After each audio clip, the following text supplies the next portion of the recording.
আমাদের এখানে অন্যতম এজেন্ডা হলো শহীদ ওসমান হাদির বিচার করা।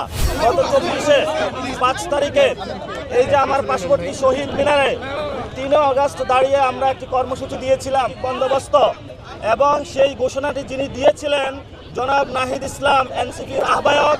এর পরবর্তীতে শেখ হাসিনা বাংলাদেশ থেকে পালিয়ে গিয়েছিল গণ অভ্যুত্থানের মাধ্যমে, এবং এই গণ অভ্যুত্থানে আমাদের যে এক দফা দাবি ছিল ফেসিবাদী ব্যবস্থার বিলোপ এবং নতুন রাজনৈতিক বন্দোবস্ত, এটা অধরা রয়ে গিয়েছে। 3টা এজেন্ডা নিয়ে এই সরকারের কাজ শুরু করেছিল।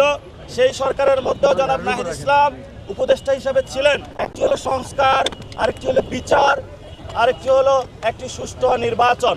কখনো অনেকে বলাবলি করেছিল যে এই সরকারের নির্বাচনের কোনো মন মানসিকতা নেই, কিন্তু সব জল্পনার অল্পনার রহস্যকে আমরা এক পাশ কাটিয়ে আমরা বলেছিলাম যে সংস্কার এবং বিচার, এরপরে আমরা ইলেকশনে ফোকাস করব।